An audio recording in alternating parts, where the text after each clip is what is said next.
April 1, let me just warn you ahead of time, no jokes at the microphone. Everything's got to be upfront, honest, and to the point, and we'll leave the jokes for later on in the afternoon. With that, we will start this meeting officially at 8:30 a.m., and we will start with our chaplain prayer and pledges with Chaplain Marcella Jenkins leading us in both today.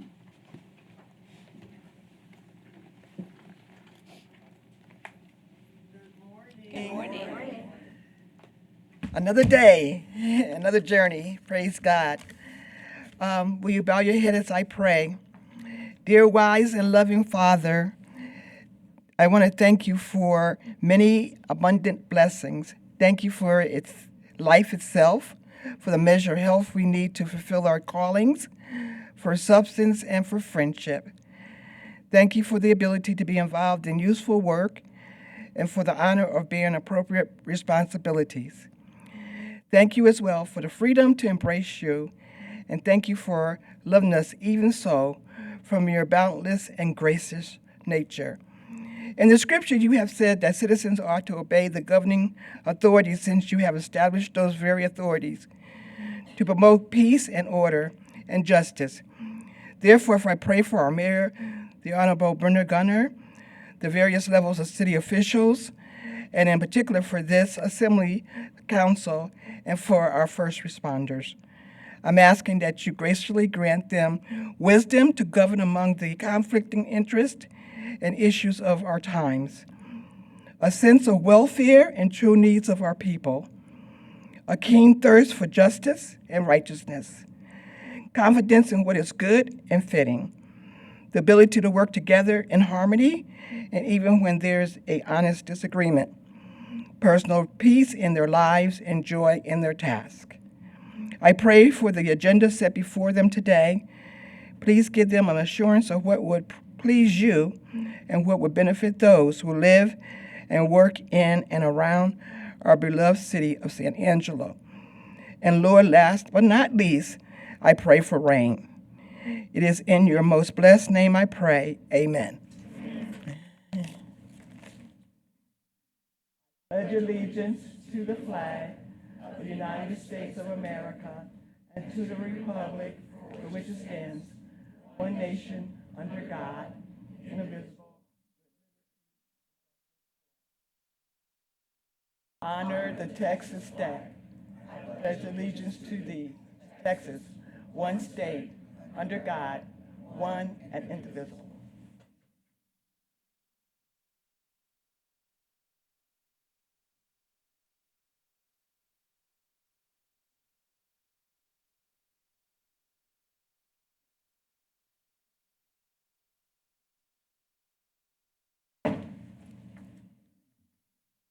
Our first proclamation today is the Fair Housing Month. So those of you who are here today to represent fair housing, please come forward. It's good to see you, dear.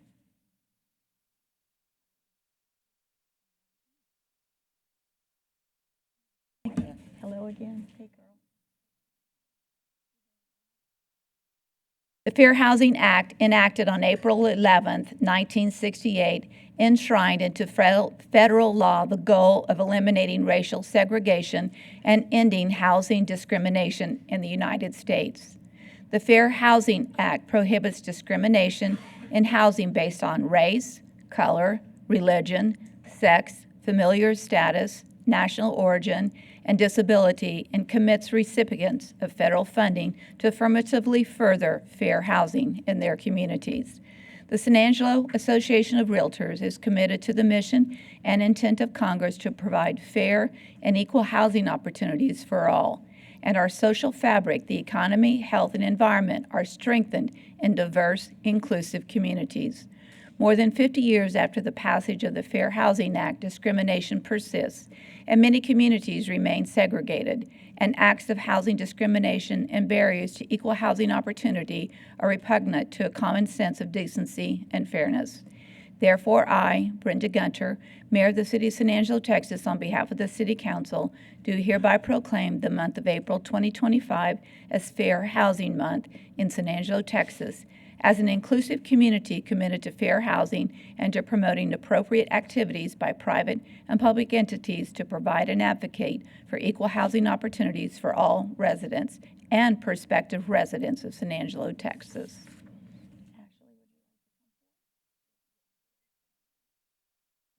So much. Hey, good morning, everyone. My name is Ashley Hambright, and I'm here representing the San Angelo Association of Realtors. I am joined today by our immediate past president, Sterling Fryer, and our West Texas field representative for Texas Realtors, Michael Reeves, as well as Shirley Spears. I'd like to begin by thanking Mayor Gunter and our esteemed council members for their leadership and dedication to our community. Today, we gather to recognize April as Fair Housing Month, a time to reflect on the importance of equal access to housing and to reaffirm our commitment. This month marks the anniversary of the Fair Housing Act passed in April of 1968, which prohibits discrimination in housing based on race, color, religion, sex, disability, familial status, and national origin. It was a critical step in ensuring that housing decisions are based on choice and financial ability, not bias or barriers. But fair housing is not just a legal principle. It directly impacts the health of our housing market. A strong, fair housing market benefits everyone. It ensures that individuals and families have access to safe, affordable housing while supporting a thriving local economy. As we observe Fair Housing Month, let's take this opportunity to educate ourselves, support efforts to create inclusive housing policies, and reaffirm our dedication to ensuring that everyone has a fair chance at securing a place to call home. Thank you so much for having us today. Anyone else like to speak? Like to? Then let's Okay, all right.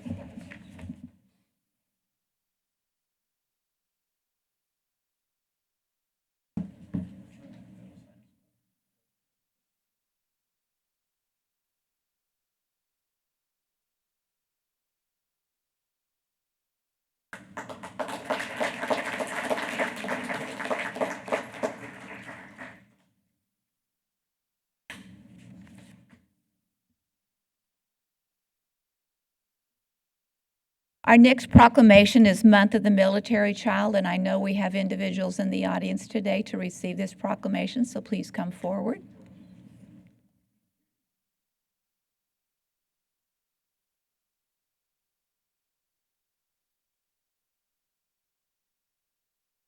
Good morning.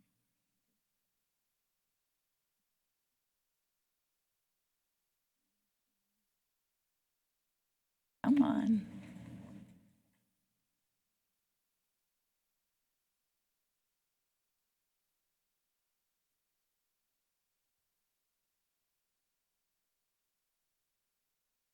Since 1986, the Department of Defense has recognized military children during the month of April.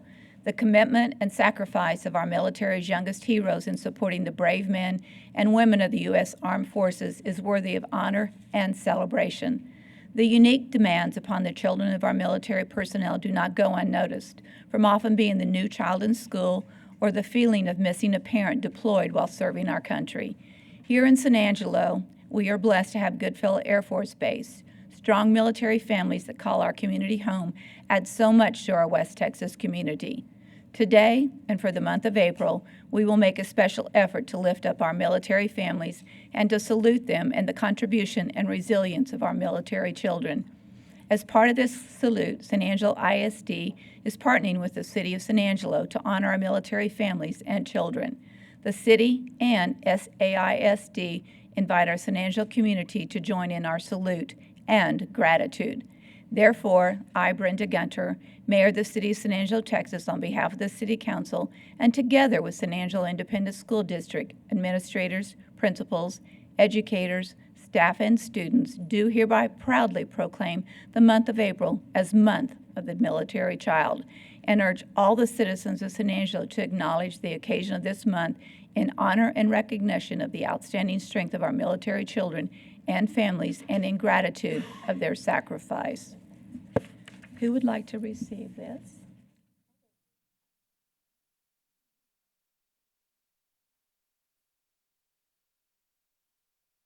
Well, it is an honor. I'm Chris Moran, Superintendent of San Angelo ISD. It's really an honor to recognize our military connected students and Commander McGinnis.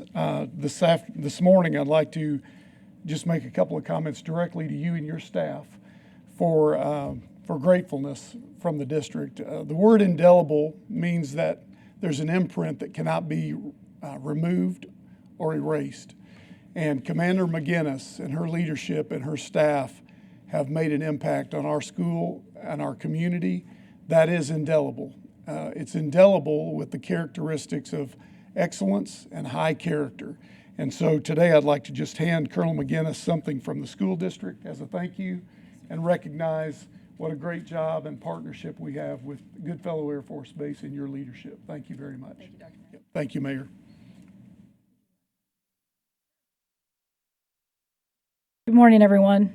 On behalf of Goodfellow Air Force Base, the 17th Training Wing, and our military families, thank you. It is humbling to be a part of a community that so values our military families and certainly our military children. They're born into families that have service members. Sometimes both parents are service members, sometimes one, but they didn't ask for that. And yet we ask them to pick up their lives after they've made friends in a community and moved to other places, having to start over, build social networks, build friends, build activities, and all of those things, as well as try to get integrated into new schools. And I believe that San Angelo is the best military-friendly family community that I've ever been a part of because you all welcome us with open arms. And so I'm very grateful that you all are recognizing our military children because they need your support as they continue this military lifestyle. Thank you.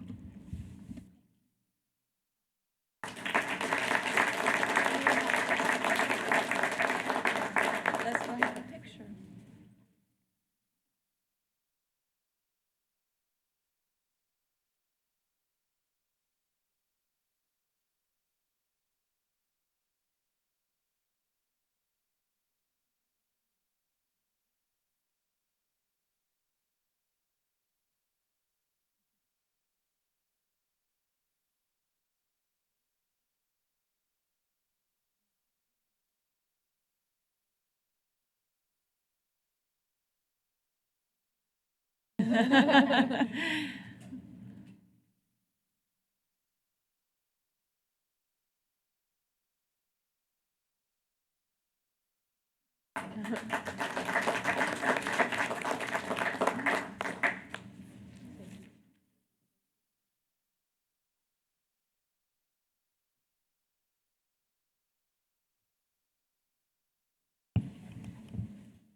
We will now move into the public comment portion of our agenda today.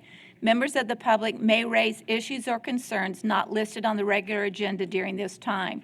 To participate, please sign in with the city clerk prior to the beginning of the meeting. Speakers will be called in the order they signed in.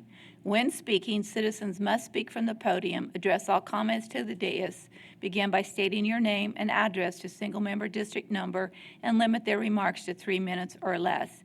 Heather, do we have anyone who signed up for public comment? None this morning. All right, we will move on to those. Yes, sir. Would any member of the city council like to make any public comment at this point? All right, just to remind everyone, tonight at 6 o'clock at the Museum of Fine Arts, there will be the meeting to continue the discussion on the Cultural Arts District. With that, we'll move into the consent agenda. We will start by asking each council member if there's an item they would like to have pulled. Larry? B as in boy? D as in dog. Karen? No, ma'am. Lucy? No, ma'am. Harry? No, ma'am. Tom? Nothing to pull. Tommy? All right, may I have a motion for approval of all items except for D, please? So moved by Harry. Second by Tommy. Public comment concerning any of the items on the consent agenda? None. With none, we'll take a vote. All those in favor, say aye. Aye. Consent agenda has passed except for item D, and item D is consider awarding sole source purchase of 2 Zodiac, Texas Task Force rescue boat packages from Triad Marine and Industrial Supply for the amount of $63,753 and authorizing the city manager to negotiate and execute all related documents. Would you have a question for? Yes, ma'am. I believe this is a critical element for the fire department, but I'd like Chief Brody to explain its importance. And oh yeah, you can throw a few of your heroes' names out there too. Yes, sir. Thank you. So the tail end of last year, we did a needs assessment and risk assessment of San Angelo, and we determined a couple gaps in the service delivery model. And one of those gaps was a water rescue team. And creating a water rescue team is no easy lift. Number one, we need equipment, and we also need trained personnel to operate that equipment. So the events on September 3rd last year, that Swift Water Rescue event, where our rescue team pulled those 7 individuals out of that tree, really opened our eyes, and the fact that we got lucky is, to be frank, we got lucky. We needed a rescue boat. It would have made that operation a lot safer, and then it would have also made it a lot faster. So we created a task force to analyze what we needed to create this team, and of course, one of the first big ticket items and the first need was rescue boats. We need trained personnel. Currently, our entire department is trained to the operations level, and in order to serve on a rescue boat team, you need to be technician level certified. We do have a handful of guys that are technician level trained, so we need to step that up to our entire team being technician level certified. And then furthermore, in order to operate a boat, you have to have a boat operator's license, a rescue boat operator's license. So this task force analyzed different boats, different models, and determined that this Zodiac is going to meet the needs best for this team, meaning that not only can we back it into the water if we have access, with a low line, a gentle slope to get it put into the water, but our team can also manually pick it up and set it into the water, which increases the deployability of that unit. And you can't just operate one task boat. They have to run in unison. You have to have 2 of them together. So one primary rescue boat and one backup. So we looked at several different models out there, and we settled on the Zodiac style just for the ease of deployability and the maneuverability in the water. And then we looked across the state of Texas. We looked across the nation, and Texas Task Force 1 is the gold standard for rescue operations in the state of Texas. Well, this individual vendor was able to produce a Texas Task Force 1 edition boat that Texas Task Force 1 actually uses. So they were our leading vendor. I did find another outfit out of California. They do not build to the Texas Task Force standards, and then also shipping it here was unreasonable, and driving to go pick them up was also unreasonable. The benefit of getting a Texas Task Force edition, we are very active in the TIFMAS world, as y'all know, and there are certain standards that TIFMAS and Texas Task Force 1 mandate for you to be deployable. And I wanted to make sure that on the front end that we purchase a piece of equipment that not only we can use locally here, but we can also have the ability to deploy out in the Texas community to possibly generate revenue to reimburse the cost of these boats. An important key to these 2 boats is that there's no local dollars. $0 out of the general fund is going to pay for these boats. This is money from the TIFMAS program to pay for them 100%.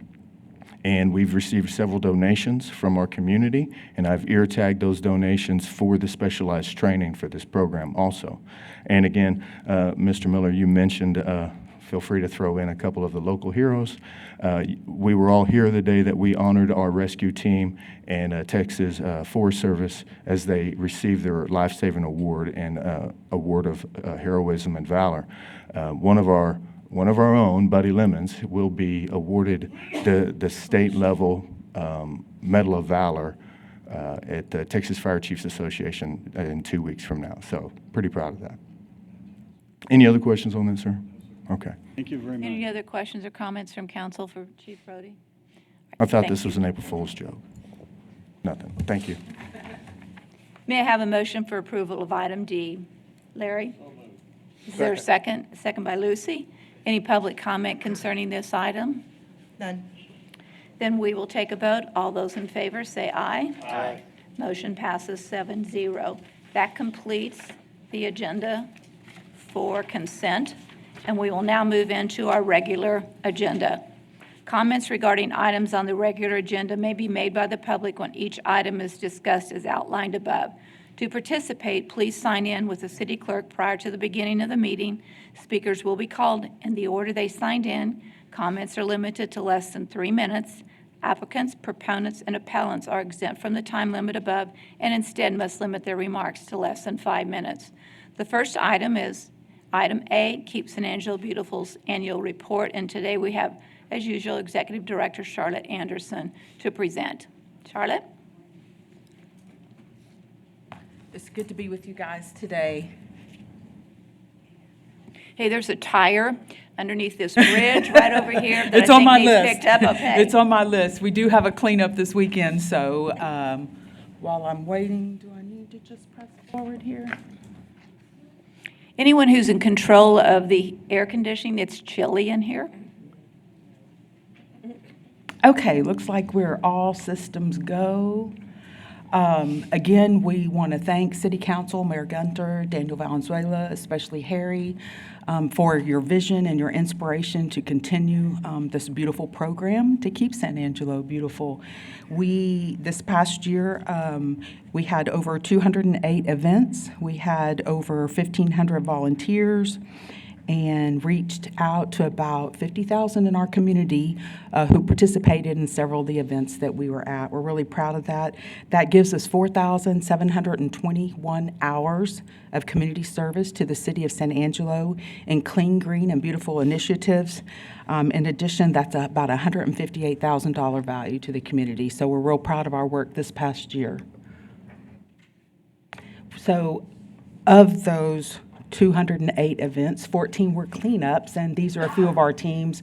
We do recap at the Girl Scout House, and we have our Don't Mess with Texas Trash Off as well as our fall sweep events there. So always very exciting. Again, our Don't Mess with Texas Trash Off is this Friday, and it's still not too late to have a team.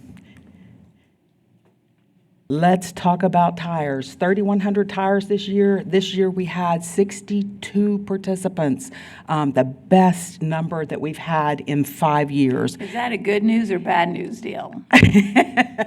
That is fantastic news. So that means that this event will happen again in September, and we will have a good crew again. I think September allows us to have the students from Angelo State University participate as well as Goodfellow. Typically, we would do this in November or December.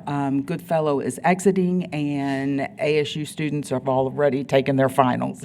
So this is just a win-win for tires. And hazardous waste, of course, had a wonderful event. Oh my goodness, about 90% of this event is paint, and we're working with our community now to educate them, because if you just take the lid off your paint and let it dry out, it is disposable in the trash. So we would love to plant more trees than have our paints just disposed of in a landfill. So we're working on that. Again, is an education piece, but this is a fantastic event. This will occur at the end of June. June 28 is our tentative date on that. Are those paints still usable? So some of the paints are reusable. Of all the paints that were collected last year, 75% went into a dumpster. Only 25% were recycled. And that is from our provider, Safe Harbors, that comes from San Antonio. So those paints could have either been dried out or the buckets could have been empty. There are a lot of reasons why perhaps they were not recycled at all, but 25% of them were. So, and we've talked about maybe having community cabinets at some of our locations where people who do have larger amounts of paint, maybe, a full gallon bucket or a 5-gallon bucket, so that our art community could take advantage of that. I was going to ask you if Yes. the community would have access to usable paints. Yes, so We tried a couple of different avenues with like maybe Goodwill and the Salvation Army. We offered to provide the cabinets. There's liability with that because of the community. So we just haven't found a winning combination, but that's what committees are for. So I think, a group of people could put their heads together and probably come up with ways to retain and reuse that paint. So we did a couple hundred trees this year. When we do trees, so we've done 1,150 trees over the past 5 years. Trees go to all of our SAISD campuses first, and then we left the residual for the community to pick up. So for 5 years, I think every school should have had about 3 trees planted every year. So we should be greening up the community, and we do invite some of our partners, TLCA and Wall, and our private schools as well, Cornerstone, Trinity Lutheran, and San Angelo Christian Academy. So we try to share the love on that. Our San Angelo Gives project has been wonderful every year, and we've updated our profile for that. That will happen in May. So we encourage people to keep that in mind. We do go to the Star Spangled Celebration for the fireworks concert, and that's been a wonderful program. We hand out trash bags to all the citizens and hand fans because it's typically 100 degrees plus. And one of our students that we've mentored since about the second grade, Ella Saves the Oceans, she, along with Harry, are winning statewide awards. We're really proud of that. We're proud to promote Ella. She's been at all of our hazardous waste events collecting trash bags. And then we've also hooked her up with an in-use with the ladies, the Prayer Shawl Group in Mertzen. And they tear the trash bags into strips, weave them into balls of yarn, and then make mats for the homeless with that. So On the trees that are from the loop out towards the new HEB and then on the other side Lowe's, Right. are those owned by, you might not know this, by those businesses, or is that TxDOT? It's TxDOT. Yeah, TxDOT developed that area. Can we give those trees to TxDOT to replant those that are dying there because they don't look so good? Yes, that is a great possibility, and we should be eligible for 200 trees through the Apache Corporation. That grant comes up in August, and we do have a great partnership with TxDOT. They did install our 4 gateway signs that say we are a Keep Texas Beautiful affiliate, and I think they would much welcome. We need them there in those some new locations trees. because they didn't make it through the freeze a couple years ago. Sure, and we'll keep that in mind. So next we have education.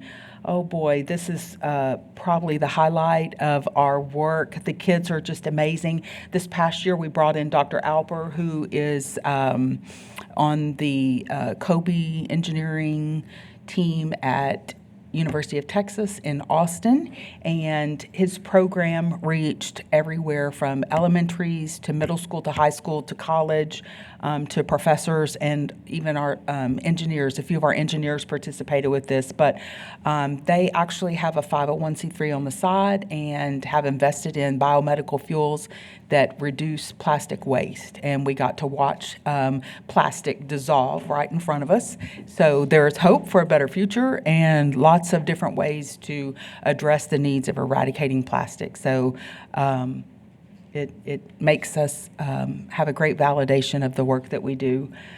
We have an intern, Hallie. We work with Fort Concho and Santa Rita students on their Trias research projects. Of course, we do our read-alongs. We take our book when we get to read, so that's just fantastic. And the Girl Scouts were with us for our America Recycles Day. So creating awareness, again, we have our Coffee Talk segment.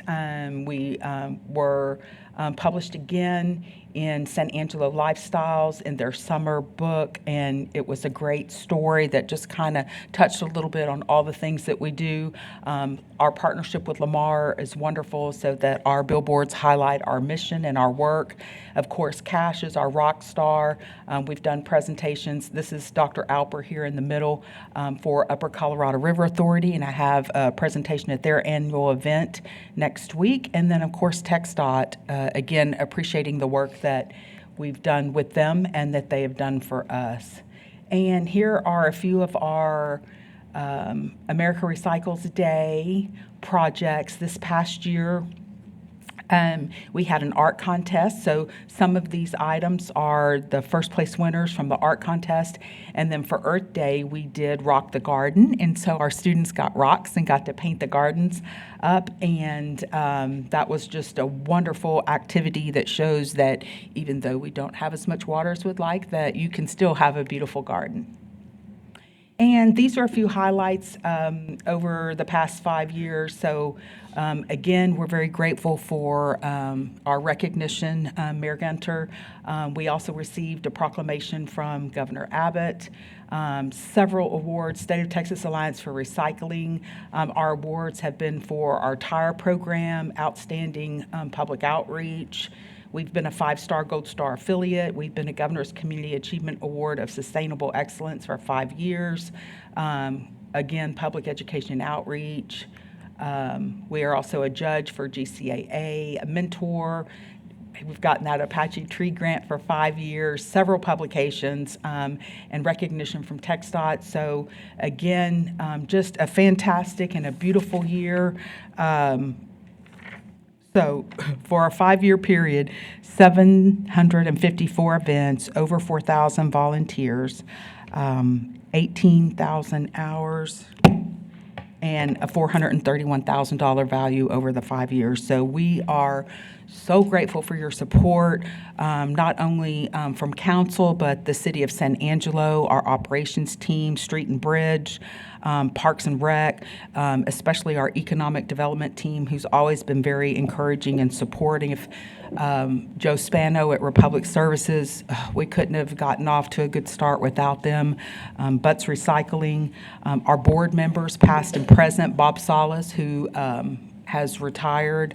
Again, Roger Havelock with Parks and Rec was just instrumental, our fire department, and so many more, SAISD, ASU. So I know y'all have work to do. Well, Charlotte, I know you're retiring in a couple of weeks, and I just want to take the opportunity to thank you for your leadership and all the work that you have done. You took this program, which had been dead and not active for some time period, and you really turned that around and made a big difference in the community. And we want to say thank you for work, the effort, the leadership, and we hope you enjoy retirement. And more importantly, we hope you train somebody up to become the new Charlotte Anderson. So Well, thank you. we've planted the seeds and built a great foundation, and I know the city will just take the ball and run with it. So I'm excited about that. Harry, I know you're going to spearhead that and make sure that we keep this positive trajectory.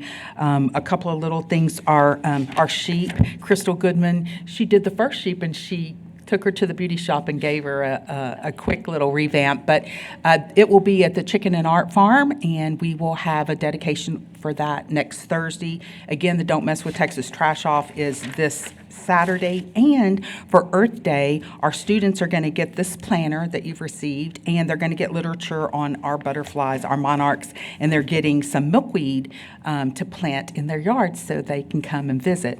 And if you need some milkweed, you're welcome to stop by our office at the City Annex, 301. Thank you again for an amazing 5 years. I wish I had 5 more. And that's not an April Fool's. Thank you. Thank you.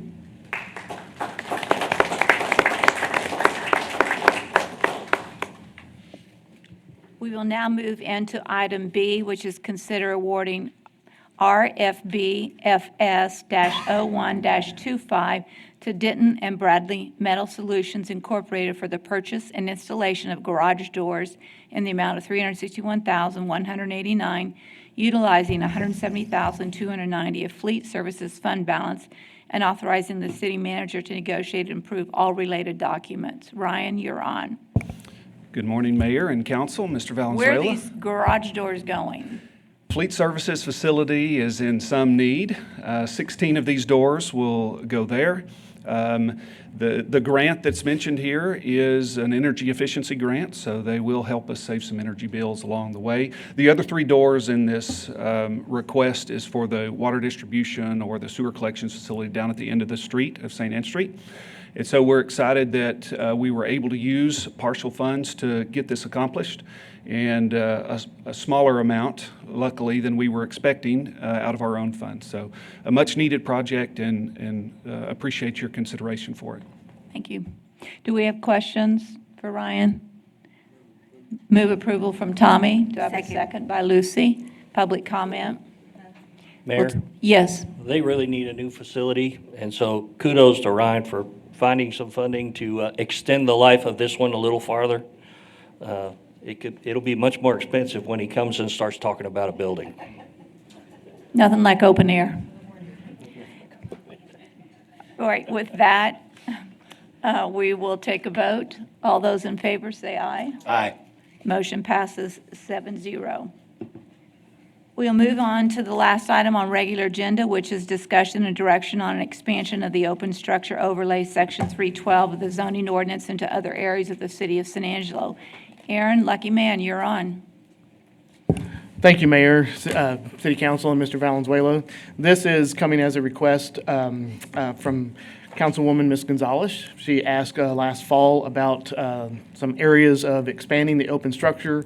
The planning team did some research, brought some items to Planning Commission, and today we're just giving an update of kind of where it stands and some items that we need to take a bigger look at, a longer look at is what we believe. So our Section 312 does have an open structure overlay that was adopted in 2005. It came out of trying to modify some front yard setbacks for open-like structures from porches and carports. That's what we commonly call them, but those are open structures.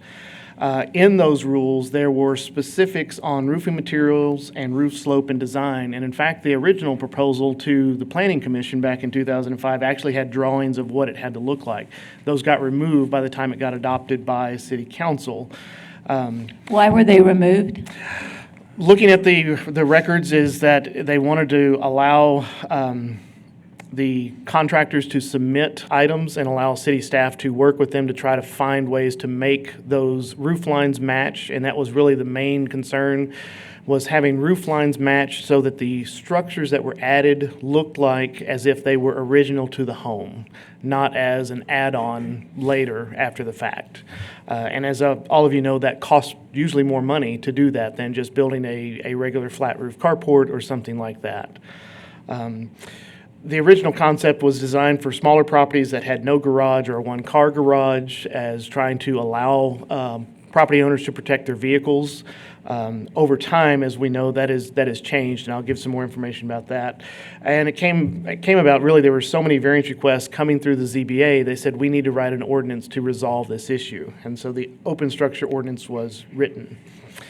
Issues today that we see, vehicle size can be much larger compared to the garage space, even for two vehicles. I know that garage spaces are still designed for two vehicles, but our vehicles, including mine, are bigger. If I put my vehicle against the model maybe 10 years ago, you're going to see it's 25% bigger. It just is. Longer, wider, taller, whatever it may be. We as citizens use the garage as multi-purpose room now, not just as a vehicle storage and protection of vehicles, but it's storage for our stuff. It's a workshop, it's a man cave, it's a she shed. Say that fast a lot of times. So our garages, as they're being added by our builders, are not necessarily a garage for a vehicle, and so that challenges things. Also trying to keep housing affordable. Subdivisions over time, when utilities stop going in the alleyway and trash stop being packed in the alleyway, we move the utilities to the front, put those properties back to back, so you have no alleyway. So now you have no access to the backyard to put a carport or garage structure there, so the only spot to put it is in a front yard setback, and so that can be challenging. We all know that vehicle values are higher. We know our citizens want to protect those property items. We've had major hailstorms. In fact, my wife and I, every time we've moved, we've always looked for at least a carport or a house with a garage, and that was because of a major hailstorm in Abilene when we lived there.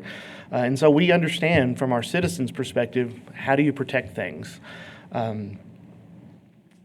We also saw that through this open structure that there were some contractors that had the perception that it took a long time to get a permit, so they would just go build it without that. We have not seen that. We've been able to talk to some of those contractors. They're starting to come and get permits. We're trying to work through them and make sure that we have a good set of plans, that we actually have most of those plans already preset if they're doing certain things.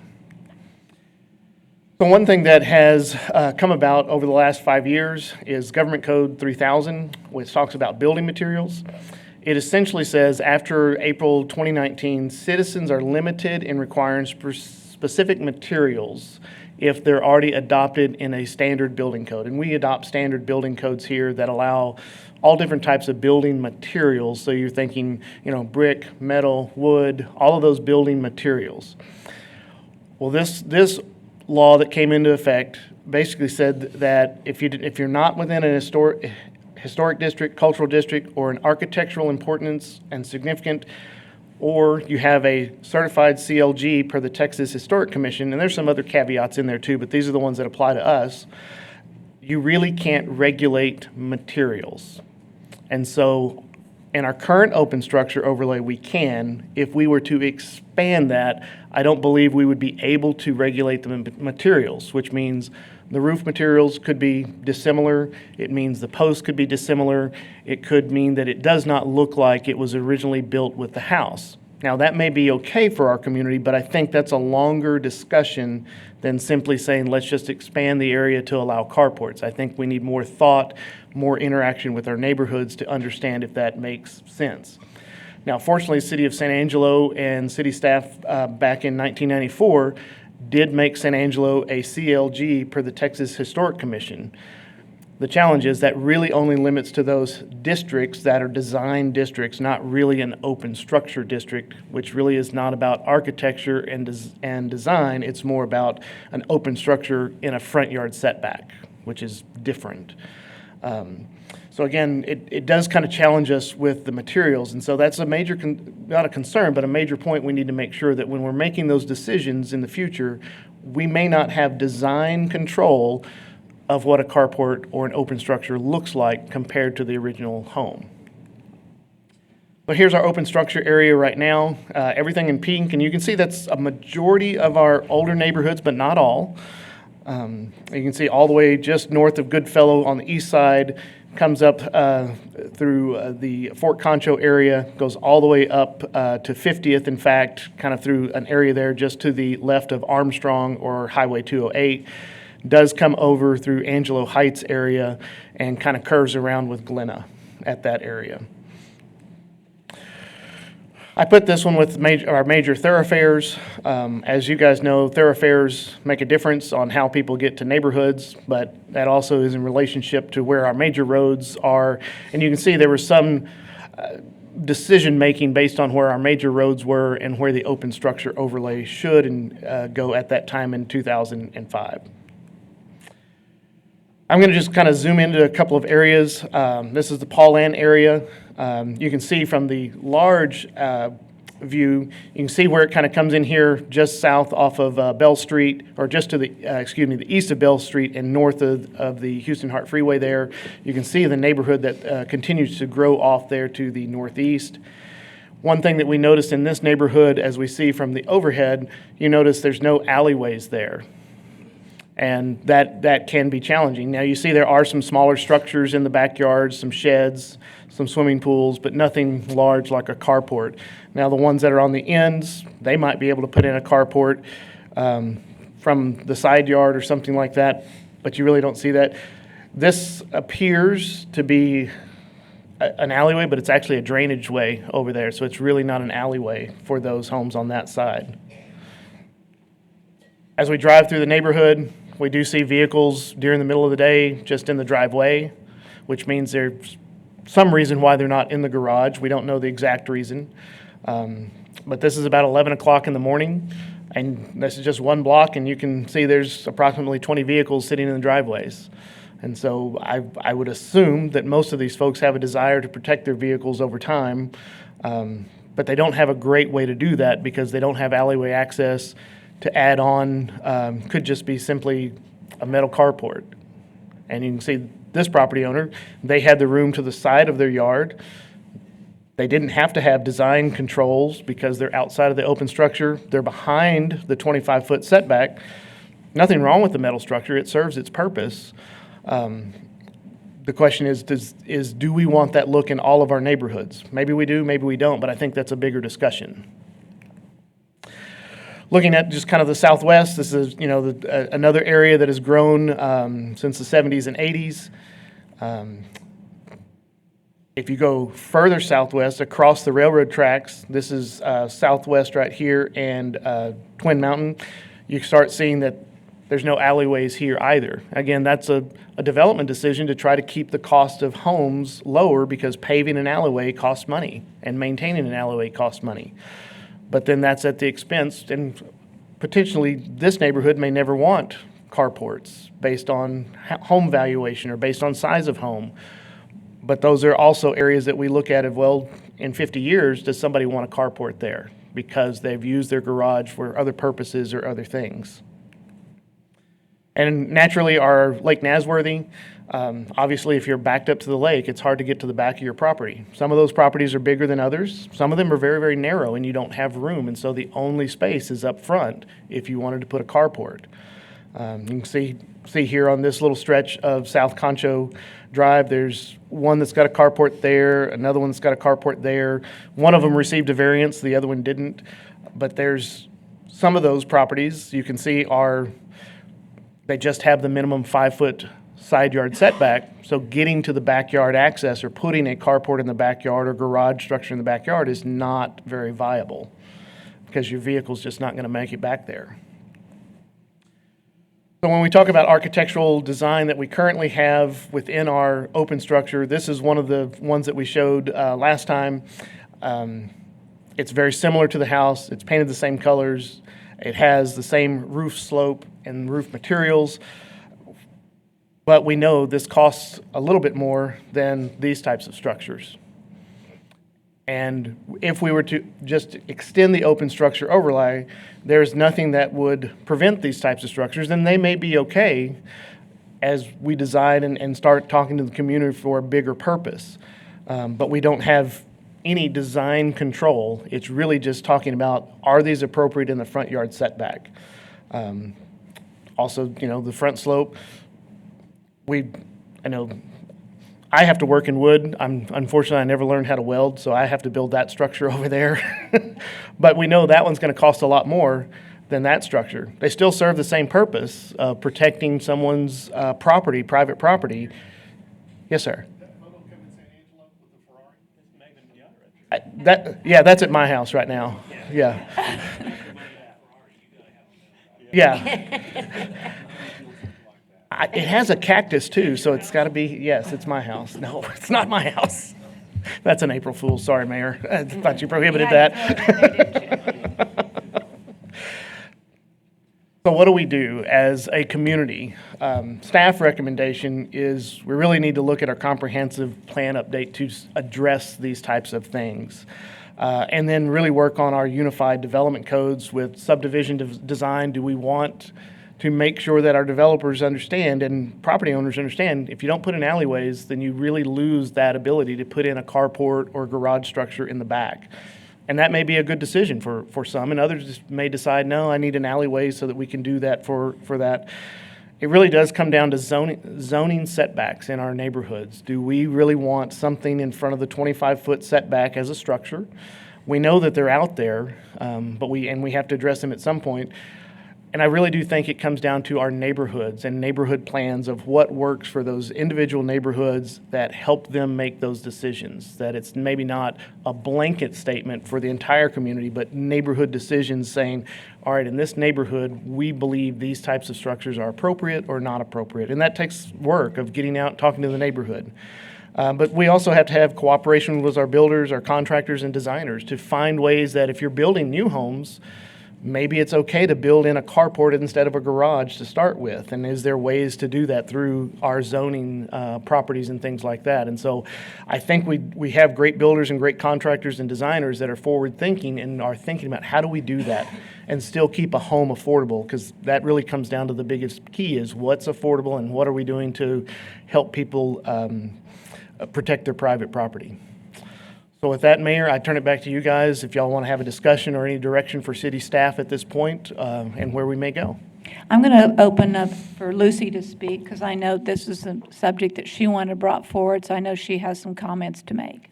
Yes, Erin, and thank you so much for presenting this to us.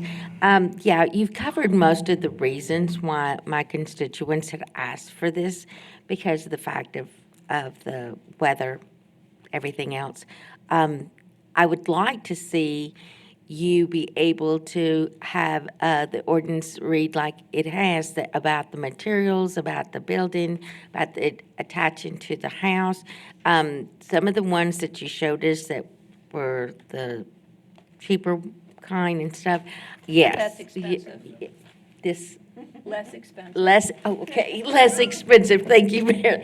Those that are less expensive aren't really what you want in the neighborhood because like the mayor is always saying, our homes are our biggest assets. And and the neighborhoods. So in order to keep this all together and accommodate everyone, I would think that we would want our homes to continue to look nice, and by making the ordinance to where it does look like it's been built in with a home or whatever would be a great thing to be able to build on. Like I said, in our home in Pauline, we haven't had any, the people that do have them, like that one that you showed her, yeah, that one. That one, like I said, it would have been nicer if it wouldn't have been, I mean, especially for the neighborhood is what I'm saying, that if it all would blend in together instead of, somebody's got this, somebody's got that. And that's what I'd like to see out there, is the fact that it does go along with a house, and it resembles like, hey, this was built with it. I know it's a big expense for some people, but like I said, in this neighborhood, a lot of these homes have been lived in by those people for 30, 40 years. So if you're willing to invest a little more into your home, I think that this would be the way to go. So I'd like for you to continue working on this and seeing that if we're able to keep those requirements as far as them all coming together. I see this issue as a two-part strategy, strategic, because number one, there are people who have purchased homes that have carports already built. They did not realize that the carport was not permitted. There would be nothing on the paperwork that they have that said whether it was permitted or not. And yet our code enforcement people are doing their jobs and going out and telling people, you got a problem here, which they didn't even know about. Right. So I think we have to develop strategically how to approach structures that are not permitted, that exist, that are for all the right reasons, protection for weather, and they bought the home thinking it was part of the home, and it was obviously part of the value of the home when they bought it because the structure was there. So we need to deal with that issue, number one. So that's a separate issue. Then number two, what we need to do is develop a strategic plan going forward that better accommodates all of the issues that you just talked about.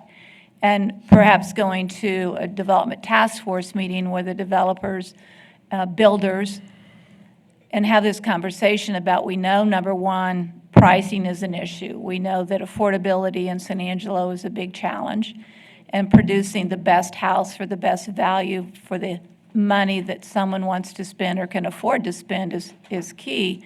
But how do we develop a plan that works for developers, that will offer these open structures that blend in better with the area, and then to determine which areas of town should be different than other areas of town, because not all areas of town are the same. There are areas where affordability is a bigger challenge, but it doesn't change the challenge. and that's protecting an asset, which is a car. So your home is your biggest asset, your car or truck is probably your second biggest asset, so they're both very important. And then protecting the value of your neighbor's property by not making your property look like Right. it diminished their value. You know, very often these structures are used for storage and not for vehicle at all. And so it's all the things that came out of the house that goes into this structure that does not look good, and it's not good for all kinds of reasons. So it's not a simple issue, it's complicated, but my challenge for you is to come up with a plan here that's more than just one part. One's about new development, one's about ownership of homes that when one was not aware of, that you couldn't do that, or it wasn't permitted when they bought the home. So existing home ownership with these structures, we have some sort of strategic plan for them or way to work with them, whether it's improve the existing structure so it looks better, whether it is, we hate the word, what is it, grandfather? We hate the grandfathering thing, and maybe there's a father one, not a grandfather one that we need to look at, I don't know. But we need to address the issues that exist, and there's too many people today trying to deal with the existing code that's a problem because they need their structure and they thought it was legal when they bought the home. So that's my challenge going forward, is a better comprehensive plan on open structures by neighborhood, existing structures that exist. So that's my comments. Thank you, Mayor. Who else? Tommy? Aaron, where are you in the process of beginning to look at doing a comprehensive plan? It sounds like we may be a lot of the same conversation here, but where are you? I know we had talked about that last year a little bit. Yes, we are refining our grant application. I don't know that those were conversations. I think they were heated arguments is what I would call them, but we had it. We are refining our grant. We've had some experts kind of look at our grant to say, tweak this, tweak that, so we can get it submitted. We feel like there'll be a quick turnaround and secure the grant that will help fund a comprehensive plan, and then it will come back to our decision-making during the budget time this season of if we want to fund any additional items within that comprehensive plan this year or next year and how to look at that. But I do think it'll be a multi-year discussion and request to look at the comprehensive plan. We also know that our transportation plan needs some looking at as we look towards the future for our interstates and connectivity in that part of town. So I think we do have a great plan coming forward, but we just have to keep grinding at it to get it submitted, to get it approved, and start bringing it back to council so they can make bigger decisions for long term. I appreciate that big picture update, but what about now? What about the people today who are getting ticketed for not by code compliance because they have an unpermitted home? That's long-term, and Yes, that's ma'am. long-term. It's not the next 2 or 3 months. We need to address the issues that exist today Well, I and think- have a plan for that. Yes, ma'am, and I do think that we can work on that, and we have been individually with as home buyers, homeowners, property owners come in. We work with them individually to work through any issues of an existing structure or a proposed structure. I think we can continue to work and refine that to see if there's ways to make that a little simpler, but it really comes down to is it constructed correctly? And how do we get it to fit in or shoehorn it into our zoning ordinance? But most of our concern is how is it constructed? Is it constructed safely? I mean, that's the biggest concern that we have, and we want to make sure that we're protecting So people. if mine is safely developed and built, I didn't know it had to be permitted, am I going to still be allowed to have that carport as it exists today? It's very possible. We may have to go through some steps to get it to be legal or legal nonconforming. We have to look at the age and those things, but there are ways that we can go through, whether it's a zoning board of adjustment case for a requested variance? Is it something in the building code that they need to modify to meet the building code? But we do work with them very hard to try to keep those existing structures if at all possible. There are maybe some that we can't, but we do what we can through the right processes to make them legal within the, wherever they're located within the community. There are some that are not. Add one thing that has been a big discussion in the past is while they may be structurally stable, in some cases you have a nice neighborhood. You have someone who illegally constructed a carport. It's this flat looking thing that comes off the front of the house that's just not appealing. And so that's one decision that council has struggled with in the past in neighborhoods is, do you want that change to be allowed? Just because they constructed something that's going to stand up, but it doesn't blend with the whole neighborhood and it degrades the neighborhood, is that something we want? I'm a big believer that it should, we need to protect our neighbors' valuations of their homes by not turning my carport into a storage bin. And I think that there ought to be some consideration and issues with that, meaning if I'm using it for the reasons we say, weather-related, for example, protecting the car, for example, we need to appreciate that. If it's used as a storage bin, I can't agree with it. And so I think we need to be as specific as we can in working with people so that it's not a storage bin.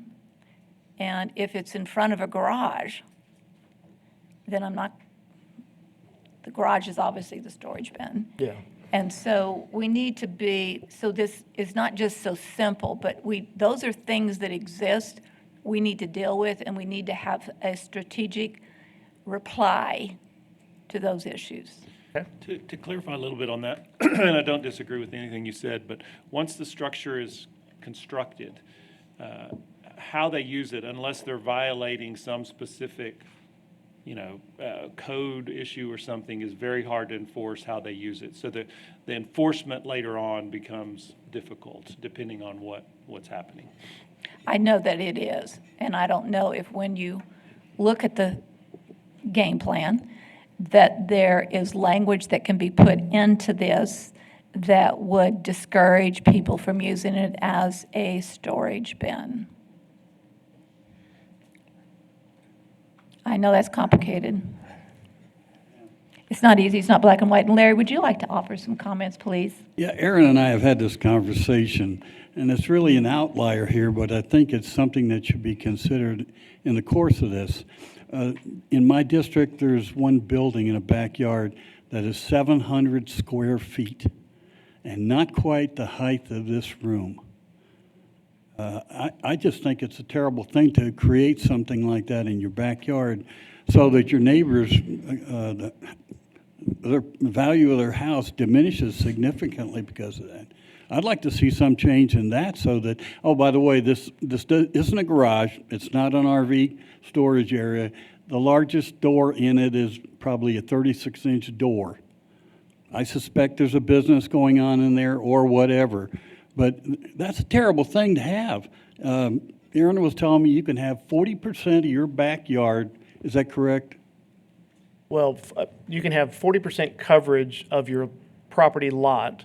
If you're in RS1 zoning district, you can have up to 50% of your structure. So if you've got a 2,000 square foot house, you could have a 1,000 square foot accessory structure in your yard, and as long as you're not going over the 40% coverage of your entire yard. I would ask my fellow council members to imagine their yard with 50% of it covered by some kind of a tin storage area or other building. I think it's atrocious. And I think you're right, and I think that's another part of the strategic plan. It's not just in the front, but it's also in the back, and that perhaps needs to be looked at. Because we know these portable buildings are lots of places. Yeah. Whether we like them or not, it's legal. So there's not much you can do about it right now based off of the language that you just quoted. Yes, ma'am. So in an effort, perhaps in this comprehensive plan that's 2 or 3 years out, that you could deal with it, but many structures will be built during that time period. And so number one, let's deal with what's in hand and in front of us today, and that's carports, open structures in the front. And then the next generation of that is obviously backyards. Does that work? I just have one quick You question. go. You got it. Okay, Aaron, so tell me, how long is it going to be till you're able to give the constituents a permit if they're willing or wanting to build a carport in the area that is not permitted yet, Well, like in the Pauline area? so if, I go back to one of the images. So say one of these properties here, they wanted to put a carport there. Currently, they would not be allowed unless they went to the zoning board of adjustment for a variance request to build within the 25-foot front yard setback. But see, they all have garages, so I'm not even Right. sure what showing that picture has anything to do with this. They have garages, so why would you even have a carport? And so, to the mayor's point, that property owner would have to prove they have a hardship to build in front of that 25-foot setback. The city staff would probably oppose that decision.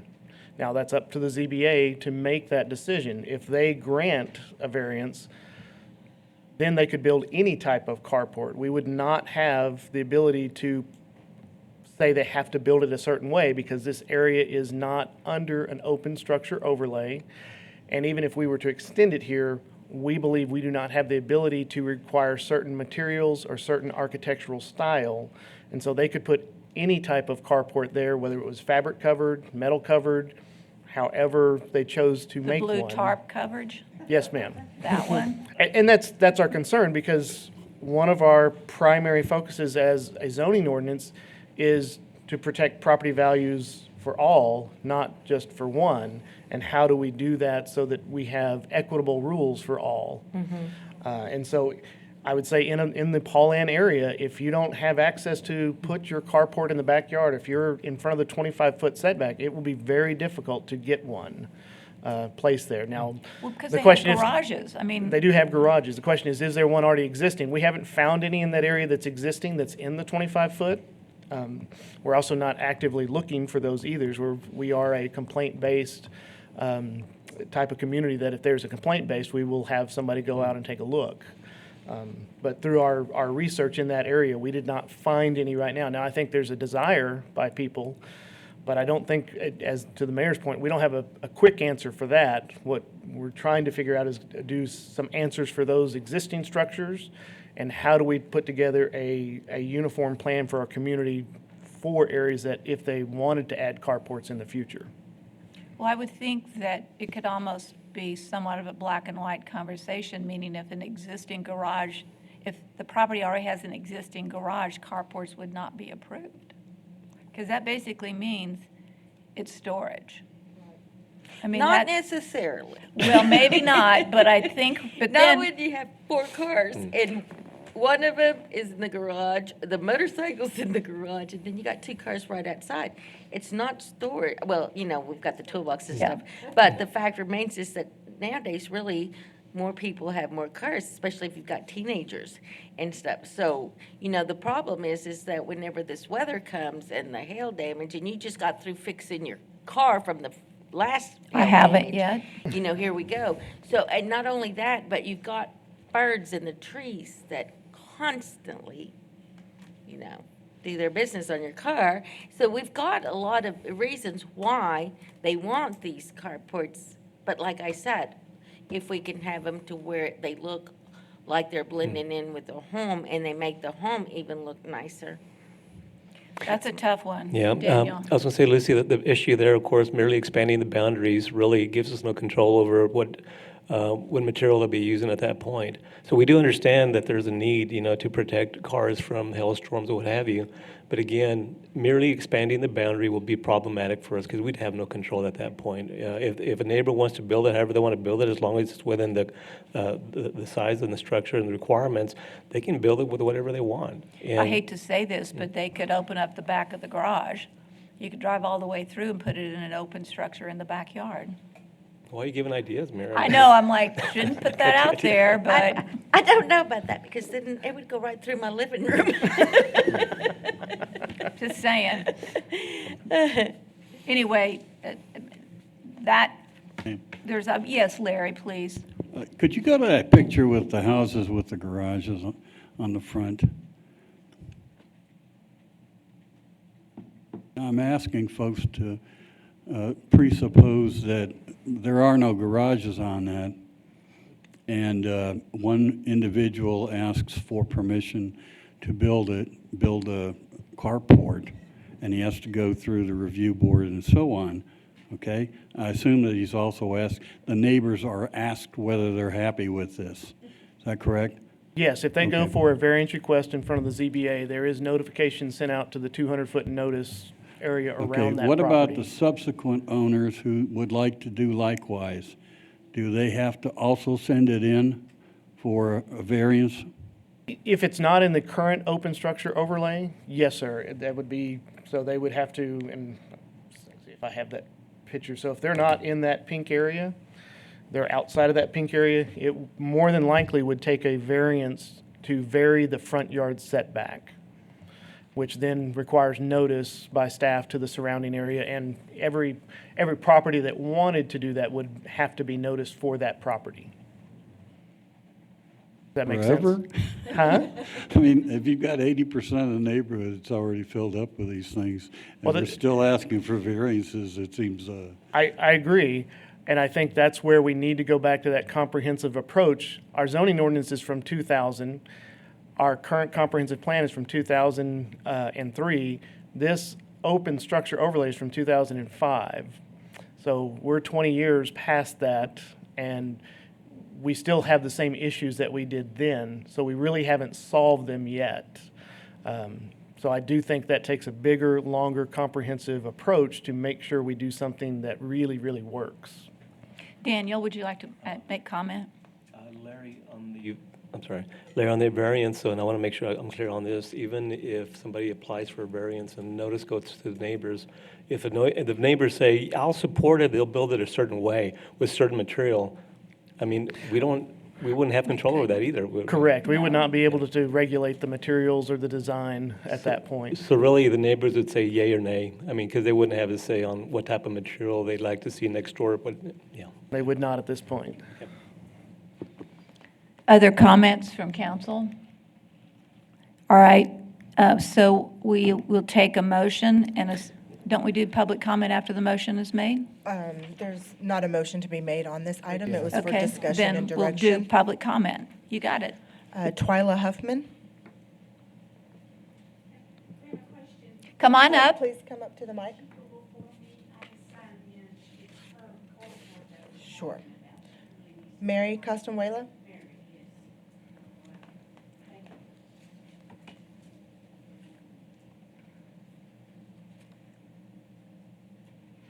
My name is Mary Castañola. Would you pull that microphone down a bit for us?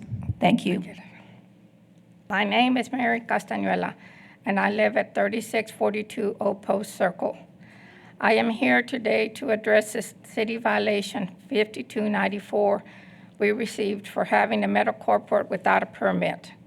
We purchased this property with a carport already in place in 2021. At this time, we did not know that there was not a permit at the time they built it.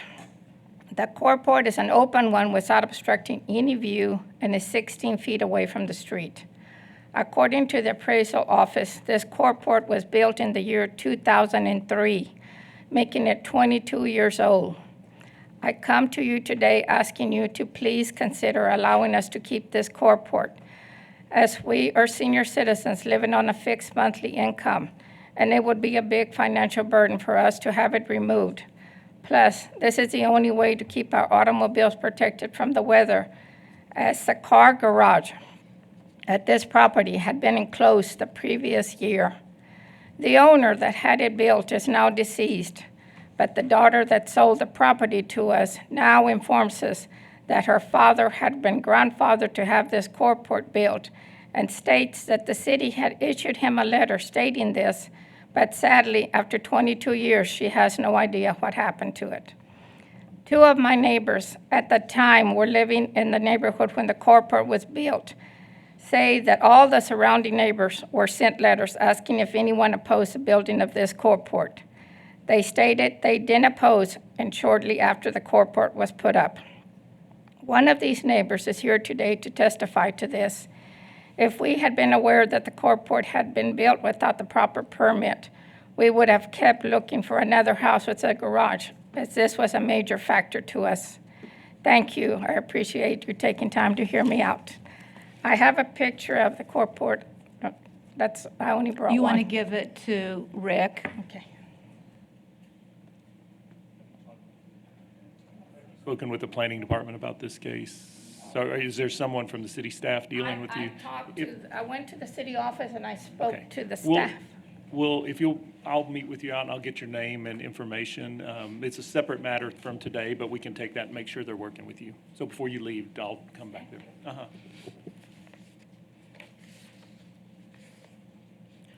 Twyla.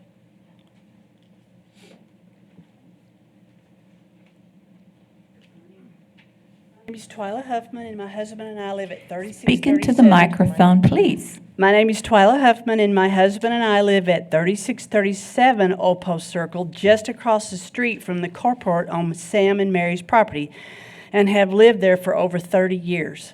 I was one of the neighbors that was sent a letter several years ago asking if we had any objections to Mr. Scott, who was the owner at that time, putting up a carport on his property. We said we did not have a problem with him doing that. Several years later, we put up a carport on our property, but were soon tagged and were told we could not have one since it was against the ordinance. When I asked why Mr. Scott was allowed to have one, they said his had been grandfathered. I have 2 pictures of 2 carports that have been installed on Old Post Court and Blue Bonnet Street, 2 streets in our neighborhood. My question is, why are they allowed to have these carports, but Mary and Sam are being told they have to take theirs down? The carport we are here today speaking about has been up over 20 years, and I'm asking you to please allow it to stay up. None of the other neighbors have anything against the carport being left up. Since we were asked, did we protest when they put it up? We said, no, we didn't. I have asked several of them, and none of them have a problem with it being up. Thank you so much for considering this matter. Thank you. That's all. So we won't be taking a vote on any of these issues today, but Rick will make sure that every one of you have an opportunity to meet with city staff and Aaron to further discuss it. But I think we've given Aaron some direction in terms of what we need to do and do it quicker than later, because strategically, we need to have some sort of direction going. All right, with that, we will go into a closed session, the executive session of the provision of Government Code Title 5, Open Government Ethics, Subtitle A, Open Government, Chapter 551, Open Meetings, Subchapter D, exceptions to requirement that meetings be open under the following sections. A, Section 551.071, consultation with attorney about landowner requests for removal from the extraterritorial jurisdiction and procedures. We will come back when we're through with the discussion.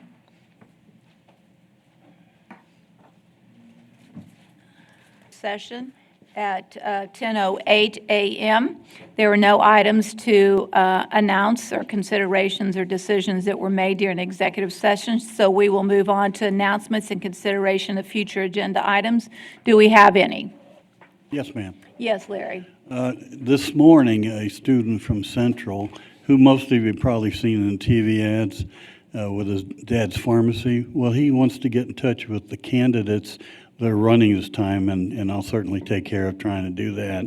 He's forming a little group at Central that's trying to get somewhat engaged in politics and certainly to get out to vote. I wondered if we could extend an invitation to some of those government classes to come in during our council meetings to observe what's going on. I'm a firm believer in all politics is local. You mean just to observe? Just to Anybody can observe. come to a council meeting. Yeah, but they're in the midst of school. They probably would need something that indicates that there's purpose. Yeah. You guys figure that out. Okay. All right. With that, may I have a motion for adjournment? All in favor, say aye. Aye. We are officially adjourned at 10:09 a.m.